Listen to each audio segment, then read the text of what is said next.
अस्सलाम वालेकुम, welcome to बानी क्लासरूम। और आज की इस क्लास में हम लोग पैराग्राफ के रिलेटेड पढ़ने वाले हैं।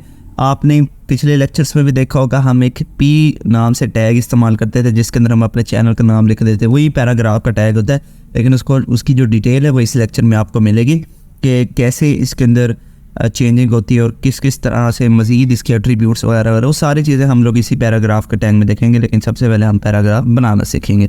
सो पैराग्राफ के मतलब सबसे पहले हम लोग थ्योरी पढ़ लेते हैं कि क्या थ्योरी है इसकी। तो लिखा हुआ है paragraph are created in HTML document with P tag. ठीक है, पी टैग के ज़रिए हम लोग ये पैराग्राफ बनाते हैं। The use of and tag P is optional. हाँ जी, एंड टैग जो है इसका ऑप्शनल होता है, लेकिन बहुत से केसेस में लगाया जाता है ताकि हमें पता हो कि जो पैराग्राफ है कहाँ से स्टार्ट हो रहा है और कहाँ एंड हो रहा है। तो यहाँ पर देखें, पैराग्राफ का स्टार्टिंग टैग है और ये एंडिंग टैग है, और उसके दरमियान जो भी टेक्स्ट लिखेंगे वो एज अ पैराग्राफ आपका ट्रीट होगा। और ये लिखा कहाँ जाता है? ये बॉडी में लिखा जाता है। देखिए, ये हमारे पास HTML है, उसका हेड है, उसके अंदर टाइटल होता है, और उसके बाद जो बॉडी है, बॉडी के अंदर ये देखें ये पैराग्राफ है, ये तमाम चीज़ें आपकी लिखी गई हैं। इसको भी करके देखते हैं, लेकिन सबसे पहले आगे हम इसका मज़ीद पढ़ लेते हैं। ये पैराग्राफ के अंदर लाइन ब्रेक कैसे इंसर्ट करते हैं। चलिए पहले हम ना पैराग्राफ बना लेते हैं, उसके बाद हम आते हैं कि कैसे इसके अंदर लाइन इंसर्ट करते हैं।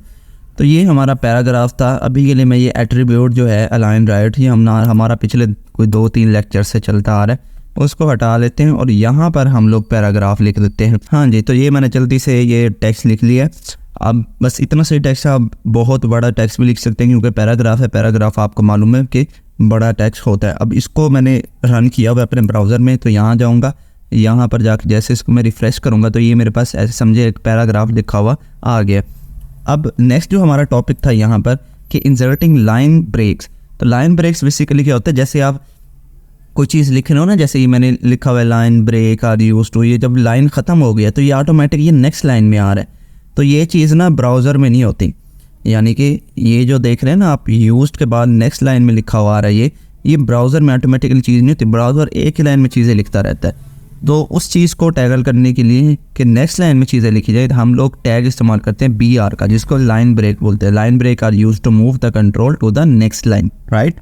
The BR tag is used at the end of the line without inserting a new paragraph. यानी कि ये जो आपका टैग है, ये जो आपका टेक्स्ट होगा पैराग्राफ के अंदर, या इसको पैराग्राफ के बाहर भी लिखेंगे तब भी ये काम करेगा। जो भी टेक्स्ट है जहाँ पर भी आप लोग BR लिख देंगे। अच्छा, मज़े की बात है, इसका कोई क्लोजिंग टैग नहीं होता, बस ओपनिंग टैग ही होता है। तो जहाँ जहाँ लिखते जाएंगे वहाँ से लाइन टूटती जाएगी। इसको करके देखते हैं, ऐसे समझ नहीं आएगी। मान लो कि ये HTML स्टैंड्स फॉर, यहाँ स्टैंड्स फॉर के आगे मैं BR का टैग लगा देता हूँ। तो ये लगाने से क्या होगा कि HTML स्टैंड्स फॉर एक लाइन में लिखा आएगा और हाइपर टेक्स्ट मार्कअप लैंग्वेज दूसरी लाइन में लिखा आएगा। तो मैं यहाँ ब्राउज़र में जाता हूँ, देखें अभी एक लाइन में लिखा हुआ है ना HTML स्टैंड्स फॉर। मैं इसको रिफ्रेश जैसे करूँगा, देखिए HTML स्टैंड फॉर और हाइपर टेक्स्ट मार्कअप लैंग्वेज अलग आ रहा है। अब मैं चाहता हूँ कि ये जो हाइपर है ये भी अलग लाइन में लिखा हुआ है, हाइपर टेक्स्ट और मार्कअप जो है वो भी अलग लाइन में लिखा हुआ नज़र आए। तो इस तरह से अगर हम करेंगे तो हर लफ्ज़ के आगे हमें ये बस BR लगाना है। मान लो हाइपर के आगे मैंने लगा दिया और उसके आगे टेक्स्ट के आगे भी मैंने BR लगा दिया, और मार्कअप लैंग्वेज तो एक ही लफ्ज़ है, उसके आगे BR क्या नहीं लगाना। तो इसको आके जैसे मैंने सेव करके रिफ्रेश किया तो देखिए HTML stand for hyper text markup language, तो ये अलग अलग लाइन में आपको दिख रहा है। ठीक हो गया। अब आते हैं अपने लेक्चर की तरफ दोबारा। तो ये लाइन ब्रेक आपको अच्छे से समझ में आ गया होगा, आई होप। बस नेक्स्ट लाइन में जब भी आपने अपना कंट्रोल ट्रांसफ़र करना होता है, आप लाइन ब्रेक का टैग इस्तेमाल करते हैं। अब आ जाते हैं इंसर्टिंग स्पेस। हाँ जी, अब अगर आप ब्राउज़र में एक स्पेस देते रहो ना, तो उस तरह से स्पेस नहीं आती। मतलब कि अगर मैंने एक लफ्ज़ लिखा HTML और उसके बाद इस तरह स्पेस, अगर आपने बहुत सारी स्पेसेस देनी हो तब ये काम नहीं करते। तब आप क्या करते हैं, उसके लिए एक ना एट्रीब्यूट कह लें, इसको एट्रीब्यूट ही बोला जाता है वैसे, कि एट्रीब्यूट एक NBSP नॉन ब्रेकिंग स्पेस वो ऐड किया जाता है। जैसे कि HTML does not insert spaces automatically, HTML automatically space insert नहीं करती।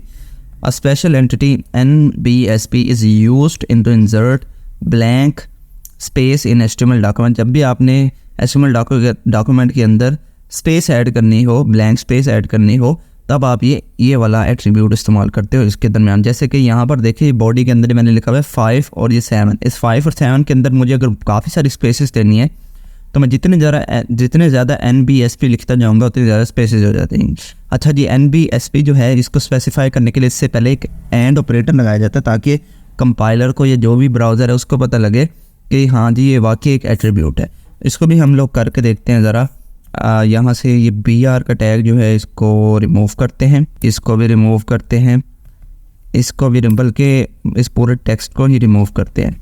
ठीक हो गया। ताकि हम जो अपनी एग्जांपल देखने जा रहे हैं, एक 5 था और एक 7 था, इन दोनों के दरमियान हम लोगों ने NBSP लगाना था। तो हमारे पास किस तरह से आएगा 5 एंड NBSP और उसके बाद अगेन $NBSP, फिर अगेन एंड NBSP, फिर अगेन 5 दफ़ा लगा देते हैं NBSP, देखते हैं क्या इसका फ़र्क आता है। NBSP सेव करते हैं, ब्राउज़र पे जाते हैं, रिफ़्रेश करके देखते हैं तो देखिए 5 और 7 के दरमियान आपको स्पेस दिख रही है। अगर यही स्पेस ना दी जाए, NBSP ना लिखा जाए, तब क्या होगा, तब मेरे पास स्पेस नहीं आएगी। ठीक है, ये मैं आपको दिखा देता हूँ। ये एक स्पेस तो हमने दी हुई है, देखते हैं।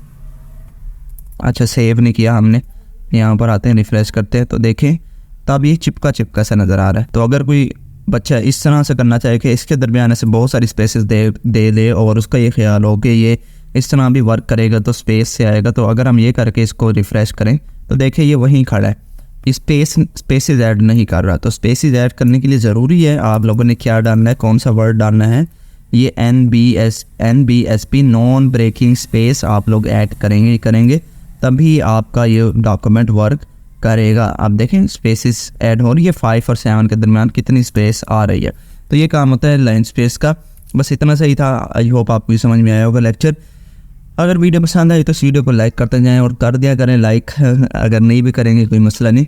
चैनल को बगैर सब्सक्राइब किए देख रहे हैं तो चैनल को भी ज़रूर से सब्सक्राइब करें। मिलते हैं किसी नेक्स्ट वीडियो में, तब तक के लिए अल्लाह हाफिज़।